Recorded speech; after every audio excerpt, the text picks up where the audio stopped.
ከምትረዷቸው ይልቅ እናንተም ድሃ እነሱም ድሃ ቢሆኑ ነው የሚመርጡት። ወዴት እንሂድ? ምን እናድርግ? እሺ ለፍተን መኖር ካልቻለን በጉልበታችን የለማኝ ገንዘብ ዘርዝረው በለማኝ ገንዘብ ለማኝ እንዲሆን ነው መተት ያሰሩበት።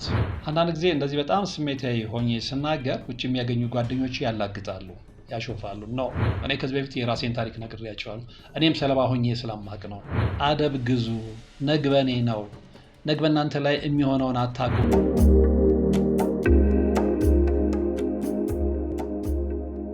ሰላም ጤና ይስጥልን። በሀገር ውስጥና በመላው ዓለም የምትገኙ ወደ ቻናል ላይ ተከታታዮች ያው ዛሬም እግዚአብሔር ፈቅዶ ተገናኝተናል። ለዛሬም እንግዲህ አንድ አሳዛኝ የሆነ ታሪክ ወደ እናንተ አቀርባለሁ። እንግዲህ አዘውትሬ ከምከታተላቸው ከተማርኩባቸው ከነቃውባቸው መንፈሳዊ አይኔን ከከፈቱልኝ ትምህርቶች አንደኛው መምህራችን የቀሲስ ሄኖክ ወልደማርያም መርሃ ግብር ነው። አዘውትሬ ከምከታተላቸው የዩቲዩብ ቻናሎች አንደኛው የእሳቸው ነው እና ብዙ ተምሬበታለሁ። በግሌ ብዙ አውቄበታለሁ፣ ብዙም ነቅቼበታለሁ እና እንደ ልማዴ የእሳቸውን መርሃ ግብር ከስራ በኋላ ስከታተል ያው እንግዲህ ብዙ ጊዜ ሌላም ጊዜ እንደምለው አዘውትሬ ከምከታተላቸው መርሃ ግብሮች እሳቸውን ጨምሮ የአባታችን የመልአከ መንክራት ግርማውን ደግሞ እንዲሁም ደግሞ የወዳጄን የመምህር ተስፋዬ አበራን ቪዲዮዎች አንደኛ ከኔ ይዘት ጋር ስለሚሄድ፣ ሁለተኛ ደግሞ እነሱ በጣም በዚህ ጉዳይ ላይ በጥልቅ ብዙ ነገር ያወቁ ብዙ ነገር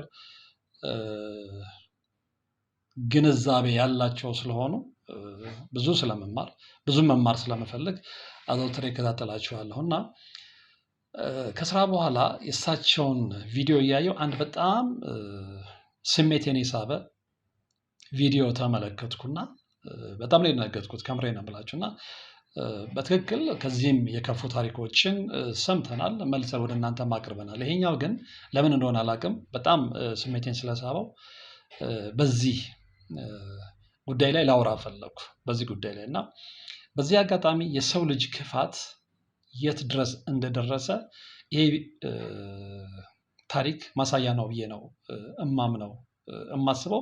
የዛን ያህል ደግሞ የሰው ልጆች ደግነትንም ተመልክቼበታለሁ። ለዚህም ነው እንግዲህ ሁለቱንም በንጽጽር ማቅረብ የፈለኩት እና ይህ ወንድም እንግዲህ እሳቸው ቪዲዮ ላይ እንደተመለከትኩት እሱም በአንደበቱ እንደመሰከረው ማንም በተለይ እሱ የነበረበት አካባቢ ማንም ከመንቃቱና ጥሩ ገንዘብ ከመያዙ በፊት በላቡ በወዙ ገንዘብ የያዘ ሆቴል የከፈተ መኪና የነበረው መሬት የነበረው ከማንም ቀድሞ ማለት ነው እና ታታሪ ወጣት ነው። እንዳየሁትም እድሜው የገፋ አይደለም፣ በወጣትነት እድሜ ላይ የሚገኝ ነው።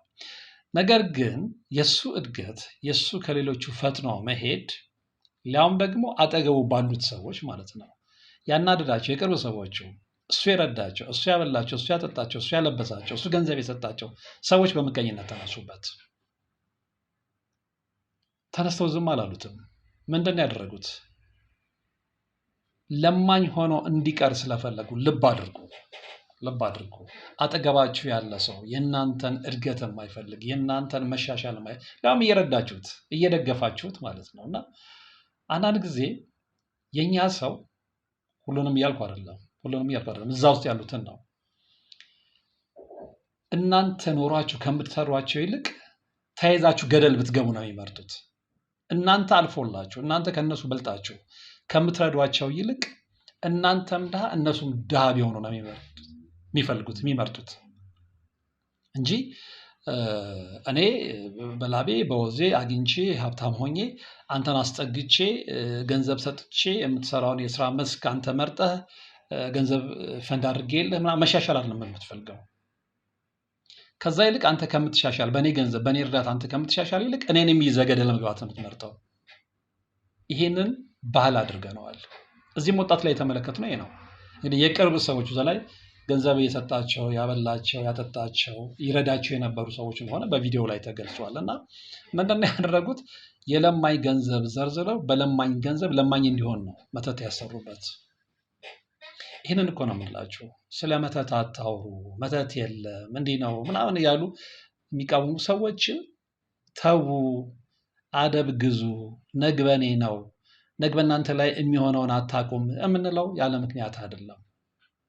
እና ይህ ወንድም እንግዲህ ቤተሰብ ያለው ልጆች ያሉት ጥሩ ትዳር ያለው ነገር ግን በትዳሩ በሀብቱ በመሻሻሉ በመስራቱ የቀኑ ሰዎች የለማኝ ሳንቲም ወስደው በዛ ነው ያስመተቱበት እና በጣም ዘግናኝ ነው እና እዛ ቪዲዮ ላይ እንደተመለከትኩት እንግዲህ በፊት ጥሩ ኪሎ ነበረው በኋላ ግን በመተት የተነሳ 40 ኪሎ ገብቶ እንደነበረ ሁሉ መምህራችን ቀሲስ ሄኖክ ሲናገሩ ሰምቻለሁ። እሱም ሲናገር ሰምቻለሁ። እግዚአብሔር የተመሰገነውን ከዛ በኋላ ግን በሳቸው አጋዥነት በእግዚአብሔር ጣልቃ ገብነት በቅድስት ድንግል ማርያም አማላጅነት ይሄ ልጅ ከዛ ወጥቶ ወደ 68 ኪሎም መጥቷል። ከዚህ አሁን ይህንን ቪዲዮ ኦልሞስት እንግዲህ የዛሬ ወር አካባቢ የተለቀቀ ቪዲዮ ነው። ከዛ በኋላ ሌሎች መሻሻሎችም ሊኖሩ ይችላሉ።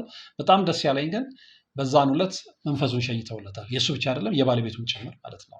ስለዚህ ቤተሰቡን ለመበተን የመጣ መተት ነው። ቤተሰቡን ለመበተን እንዴ ሰው ስላበላችሁት ስላጠጣችሁት አብልተኛ ላጥተኛ ላይ የሚለውን ክሬዲት ይቶ ምስጋናውም ይቀር፣ ግን ትዳርን ማፍረስ ህይወትን ማበላሸት ምን አናኔ ከቃላት በላይ ነው ድርጊታችን እና ምንድነው ለምንድነው ይሄን ያደርጋችሁት ሲባል የተነገረ ነገር አለ። ቤቱ እንዲዘጋ ሆቴሉ እንዲዘጋ እንዲቆላለፍ ለማኝ ሆኖ እንዲቀር ዋናው ደግሞ ለማኝ ሆኖ እንዲቀር ነው። አጠገባችሁ እንደ አይነት ሰዎች አሉ ለማኝ ሆናችሁ እንድትቀሩ የሚፈልጉ እያከካችሁ እየፎከታችሁ ሆምለስ ሆናችሁ ውጪ እያደራችሁ ቤተሰባችሁን በትናችሁ ከልጆቻችሁ ተለያይታችሁ ሚስታችሁን አባራችሁ እንድትኖሩ የሚፈልጉ ሰዎች አሉ። የት አጠገባችሁ በዙሪያችሁ። የዚህ ወንድም ምስክርነት በቂ ነው። እሱም አልበቃ ብሏቸው እሱም አልበቃ በነገራችን ላይ በየጊዜው ነበር እያደሱ የሚልኩበት በየጊዜው ማለት ነው። እንደዛም ሆኖ ግን ልጁ ይጸልያል። እንደዛም ሆኖ መንፈሳዊ ውጊያ ገብቶታል። ግን ትግሉ ቀላል አልነበረም።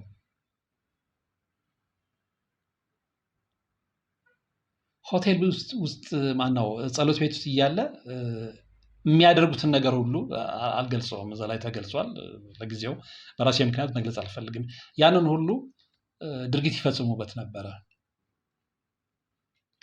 እንግዲህ እነዚህ ሰዎች የረዳቸው ሰዎች በዚህ አይነት ሁኔታ የለማኝ ሳንቲም ዘርዝረው በለማኝ ሳንቲም አስመትተውበት ያየውን ፍዳ እሱና እግዚአብሔር ናቸው የሚያውቁት።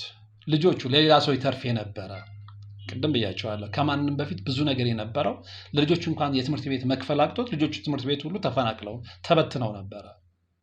እንዲህ አይነት ስጋ ለበስ አጋንንቶች ዙሪያችን አጅበን ነው የምንጓዘው። መቼ ይቆማል አላውቅም። ደጋግሜ ፕሮግራም ሰራ እንደምለው ማለት ነው።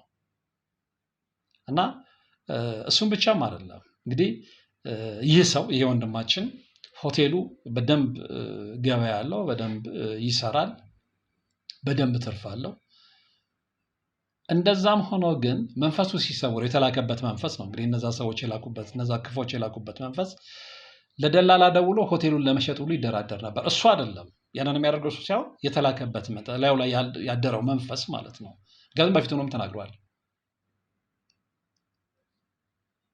ሆቴል አልባ ሊያደርጉት ድሃ ለማኝ ሊያደርጉት ነበር ፍላጎታቸው። እሱም ብቻም አይደለም ሆቴሉን ከማሸጥ ውጪ በደላላ ማለት ነው ሆቴሉን ከማሸጥ ውጪ እንዲያቃጥል ሁሉ ገፋፍተውት ነበረ። እሱ የሚያውቀው ምንድነው ጧፍ የሚያበራ መስሎ ጧፍ ላበራ ብዬ ነው የሚለው። ጧፍ የሚያበራ መስሎ ክብሪት አምጥቶ ጧፉን ለኩሶ ሆቴሉን ለማቃጠል። ነገር ግን ቅድስት ድንግል ማርያም የት ሄዳ የልቡን ንጽህና ያየች መድኃኔዓለም የት ሄዶ አንዳንድ ጊዜ ምን ነካኝ ይላለው አለ። ያንን ካደረኩ በኋላ እንደገና ሞባይል ላይ ሁሉ ይጸልያል እና ጸሎት ኃይል አለው የምንለው ለዚህ ነው። ጸሎት የአደጋ ጊዜ ዋስትናችን ነው የምንለው ለዚህ ነው። ስግደት የአደጋ ጊዜ ዋስትናችን ነው የምንለው ለዚህ ነው። መንበርከክ የአደጋ ጊዜ ዋስትናችን ነው የምንለው ለዚህ ነው። ይሄ ልጅ በመናፍስት ውጊያ ውስጥ ሆኖ ተስፋ አልቆረጠም። እውነተኛ ክርስቲያን ተስፋ አይቆርጥም። የስሙን አይደለም ይሄ ስም ክርስቲያኑ አይደለም ብላችሁ እውነተኛ በክርስቶስ ኢየሱስ የሚያምን ክርስቲያን ተስፋ አይቆርጥም። ሁሌም በጨለማው ታግዬ በእግዚአብሔር አብ ልጅ በክርስቶስ ኢየሱስ ብርሃን አያለው ብሎ ነው የሚያምነው የሚያስበው። ያለው ነፃ የሚያወጣን። ይህም ልጅ ከብዙ ትግል በኋላ እግዚአብሔር የተመሰገነ ይሁን ላይ ያለውን በመምህራችን በአባታችን በቀሲስ ሄኖክ ወልደማርያም አማካይነት ተራክፎለታል። እግዚአብሔር የተመሰገነ ይሁን። የእሳቸውንም ጸጋ ያብዛላቸው፣ እድሜያቸውን ይጨምርላቸው። ከምሬ ነው የምላቸው። እንዲህ አይነት በርካታ አባቶች ያስፈልጉናል። ሰውን ከገባበት ጨለማ በእግዚአብሔር ኃይል በተሰጣቸው ጸጋ የሚያወጡ አባቶች ያስፈልጉናል። እና እኔ አታስዋሹኝና ይህንን ታሪክ ሳይ በጣም ልቤ የደማ ነው የተከታተልኩት። በወጣት እንዴ ወዴት እንሂድ? ምን እናድርግ? እሺ ለፍተን መኖር ካልቻለን፣ በጉልበታችን በህይወታችን በድካማችን ልጆቻችንን ማሳደግ ካልቻለን፣ ቤተሰባችንን መምራት ካልቻለን፣ እዚህ ደረጃ ላይ ከደረስን የት እንሂድ? የት እንሰደድ? የሰው ክፋት በዚህ ልክ የመጣው ለምንድን ነው? አንዳንድ ጊዜ እንደዚህ በጣም ስሜታዊ ሆኜ ስናገር ውጭ የሚያገኙ ጓደኞች ያላግጣሉ፣ ያሾፋሉ። ነው እኔ ማንም አላገጠ ማንም አሾፈ የተሰማኝ ስለተሰማኝ ነው። እኔ ከዚህ በፊት የራሴን ታሪክ ነግሬያቸዋለሁ። እኔም ሰለባ ሆኜ ስለማቅ ነው። ሰለባ ሆኖ የሚያውቅ የሌላው ቁስል ይሰማዋል። ሰለባ ሆኖ የማያውቅ ግን እድሜ ልኩን እንዳላገጠ ይኖራል። አንድ ቀን መጥቶ ያንን አልመኝም ለማንም። አንድ ቀን መጥቶ ሲኮረኮም ነው የሚገባው። ማንም ሰው እንዲኮረኮም አልፈልግም። ምክንያቱም መናፍስታዊ ውጊያ ማለት መተት ማለት ድግምት ማለት ምን ማለት እንደሆነ ወደኋላ እንደሚያስቀር ያላችሁ ነገር ሁሉ እንደሚያሳጣ ኖራችሁ እንደሌላችሁ ስለሚያደርግ ያንን ህይወት ስለቀመስኩት ማንም እንዲቀምሰው አልፈልግም። ማንም እያላችሁ እየለፋችሁ ከማንም በላይ ችሎታ ኖሯችሁ ወደኋላ ስትቀሩ ከእናንተ በኋላ የመጣ ሰው አልፏችሁ ሲሄድ ሞራላችሁን አስባችሁታል? ያንን ቀምሼዋለሁ፣ ያንን አውቀዋለሁ። ስለማውቀው ነው የምናገረው። እና የዚህን ወጣት ወንድም ታሪክ ስሰማና ስመለከት ከዚህ በፊት ከዓመታት በፊት ያሳለፍኩት የኔ ህይወት ነው ትዝ ያለኝ። ከምሬ ነው የምላችሁ። ሰው በዛ ልክ ሆቴልን ለማቃጠል፣ በዛ ልክ ትዳር ለመበተል፣ ልጆች ትምህርት አልባ እስኪሆኑ።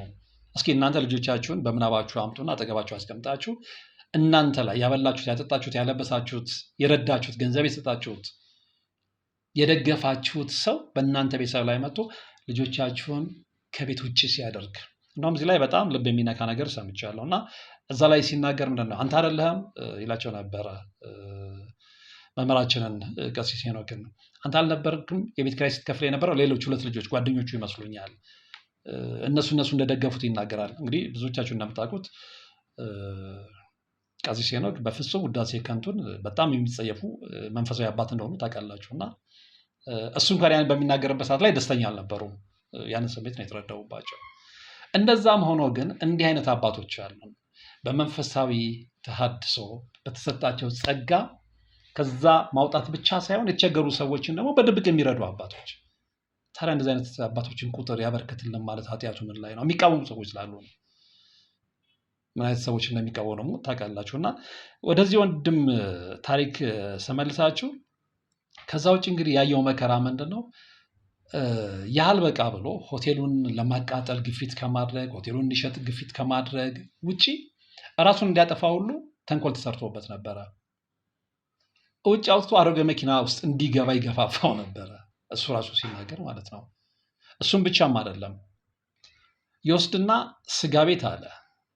አይ ቲንክ ትልቅ ሆቴል ይመስለኛል። እንደውም አባዚዮ ሲሉ የሰማው ይመስለኛል። ያንን ሆቴል የማውቀው ይመስለኛል ካልተሳሳትኩ፣ እንግዲህ የስም መመሳሰል ካልሆነ በስተቀር ማለት ነው። እና እዛ ስጋ ቤትም አለው። እዛ ወስዶ ቢላዋ ያሳየዋል። በቢላዋ ራሱን እንዲያጠፋ ማለት ነው።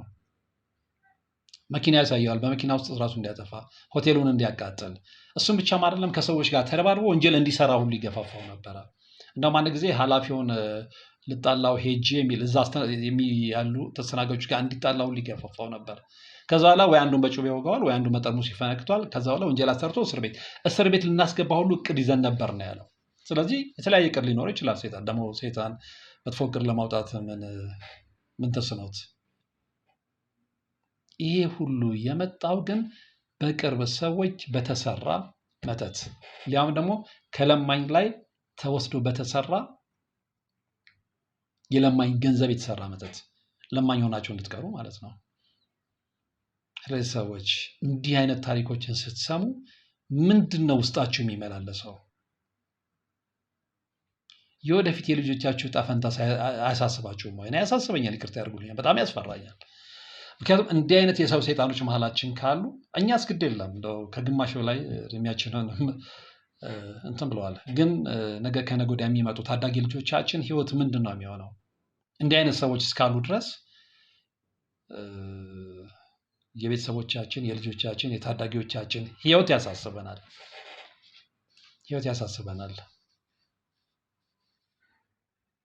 ይሄ ልጅሽ እሺ እግዚአብሔር ጊዜውን ጠብቆ ደረሰለት። አሁንም ግን እንዲህ እየታደሰ የሚላክባቸው ሊያውም ደግሞ ምንም በደል የሌለባቸው ስለሰሩ ስለለፉ ካገኘነው ላይ እናካፍላችሁ ስላሉ ይሄ ሁሉ ምንድን ነው? የቅናት መንፈስ ነው። ቀንታችሁ ነው ይላሉ ቀሲስ ሄኖክም እዛ ላይ። አዎ ቀንተን ነው የሚሉት። ቀንተን ነው ከማንኛችንም በለጠ። እንደውም እዛ ላይ የሰማሁት ምንድን ነው ገንዘቡን በጣም ብዙ ገንዘብ ከመስራቱ የተነሳ በፌስታል ሁሉ አጭቆ ይሄድ ነበር። ስለለፋ ነው፣ በላቡ ነው፣ በወዙ ነው። ታዲያ ይህ ምን ያስቀናሃል? አፈር ድሜ ግጦ ሌት ከቀን ሰርቶ ነው። ዛሬ እኮ ኢትዮጵያ ውስጥ መስራትም አለመስራትም አደጋ እየሆነ ነው።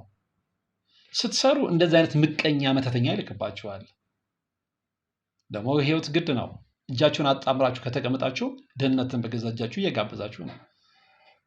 ስለዚህ በየትኛው መንገድ እንሂድ? ሌት ከቀን ጥረን ግረን የምንሰራ ከሆነ የቅርብ ጠላት ይልክብናል። እስኪ ደግሞ ራሳችንን ሰወር እናድርግ ስትሉ ደግሞ ቤተሰብ አለ፣ ልጅ አለ፣ ምናምን ብዙ እናት፣ አባት፣ ወንድም፣ እህት፣ ያን ሁሉ ኃላፊነት እናንተ ላይ ያለ ሊሆን ይችላል። ስለዚህ አሁን ኢትዮጵያ ውስጥ መኖር በጣም አስጊና በጣም ከባድ እየሆነ ነው። ግን ያው ሁሌም እንደምንለው ክርስቶስ ኢየሱስን የያዘ የአብን ልጅ የያዘ መድኃኔዓለምን የያዘ ቅድስት ድንግል ማርያምን የተማመነ ወድቆ ስለማይወድቅ እንጂ ኑሯችን በፈተና የተሞላ ነው። ከዚህ መርሃ ግብር የተማርኳቸው ሁለት ነገሮች አሉ። አንደኛው ቅድም ብያቸዋለሁ፣ የሰዎችን ክፋት በደንብ አይቼበታለሁ። ስለዚህ መንገዴም በጥንቃቄ እንድራመድ ምክንያት ሆኖኛል። ሁለተኛውና ዋናው ግን ክፉ የሆኑ ሰዎች ያሉትን ያለ በጣም ደጋግ ሰዎች አሉ። እንደውም እዛ ላይ ሲናገር መንፈሱ በቁጭት ይኸውን አንደኛው እያለ አንድ ነጠላ የለበሰ ልጅ አምቷል። እግዚአብሔር ይባርክህ፣ ሌላ ምንም ምለው ነገር የለም።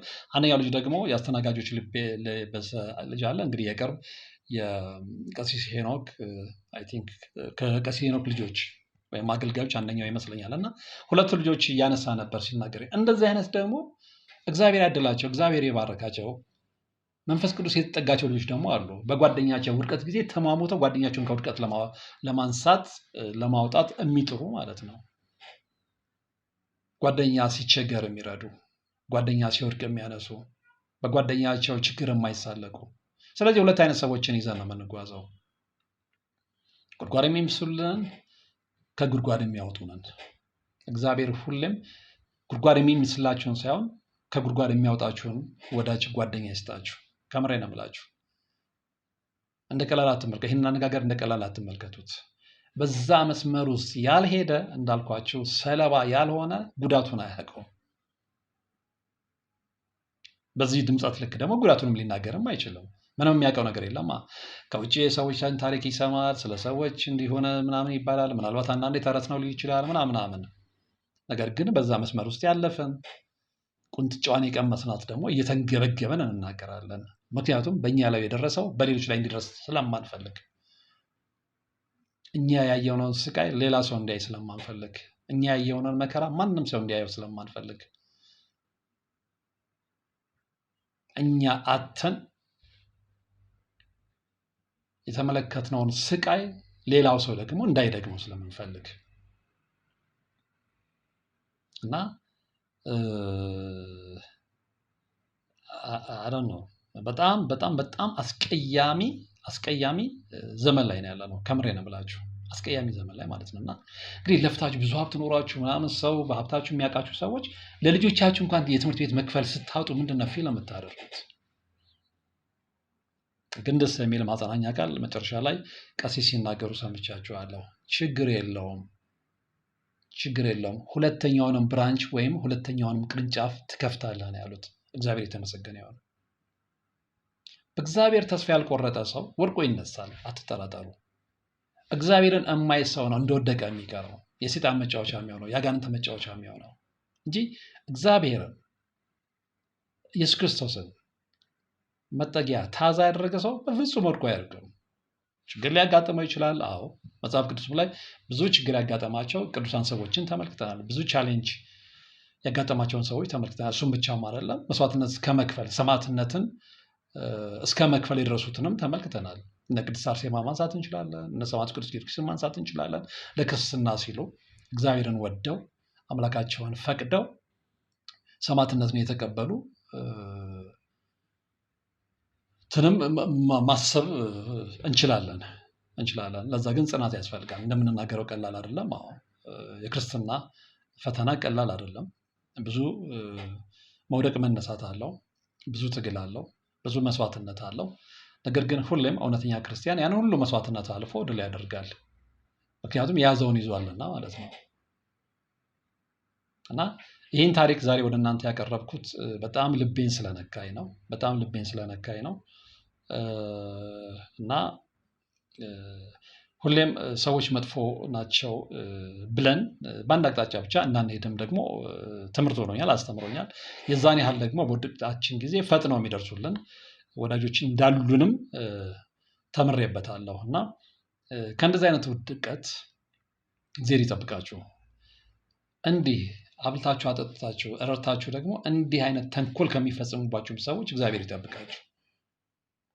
ነገር ግን እግዚአብሔር እንዲጠብቃችሁ ደግሞ እናንተ መትጋት አለባችሁ። ይሄ ልጅ በዛ ትግል ውስጥም ሆኖ ነግሬያችኋለሁ። ስልኩ ላይ ይጸልይ ነበረ። በተቻለው መጠን ጸሎት ቤት ውስጥ ገብቶ ይጸልይ ነበር። ያ ጸሎቱ ያ መንበርከኩ ነው የደረሰለት። ስለዚህ በጸሎት ህይወታችሁ ላይ አትዘናጉ፣ በስግደት ህይወታችሁ ላይ አትዘናጉ። ሌላው ግን እርግጠኛ ሆኜ ልንገራችሁ፣ እኔ ስለጠቀመኝ ነው። የመምህራኖቻችን ትምህርት አዘውትራችሁ ተከታተሉ። ግድ የላችሁም። ብዙ ነገር መማር ብቻ አይደለም፣ በተግባራዊነት ራሳችሁ ላይ አፕላይ ስታደርጉ ለውጥ ታዩበታላችሁ። እኔ ስላየሁበት ነው የምነግራችሁ። ስለዚህ ቀነስ አድርገን ከፈንጠዝያው ዘፈን ከመመልከቱ የማይረቡ የቴሌቪዥን ፕሮግራሞችን ከመመልከት ግድ የላችሁም። እንደዚህ አይነት መንፈሳዊ ፕሮግራሞችን ብትከታተሉ ትጠቀማላችሁ እንጂ አትጎዱ። የተጠቀመ ነው የሚመሰክረው።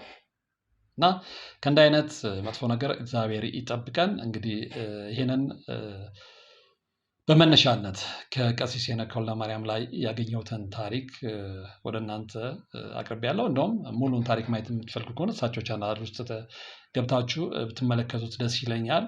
ከአንድ ወር በፊት የተለቀቀ ፕሮግራም ነው።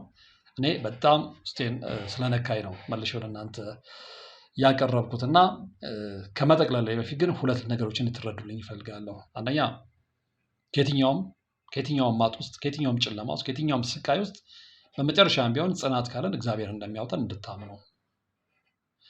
ሁለተኛው ደግሞ ሁሌ ጨለምተኛ ሰዎች ብቻ ሳይሆኑ በጣም ደጋግ ሰዎችም አጠገባችን እንዳሉ እንድንረዳ።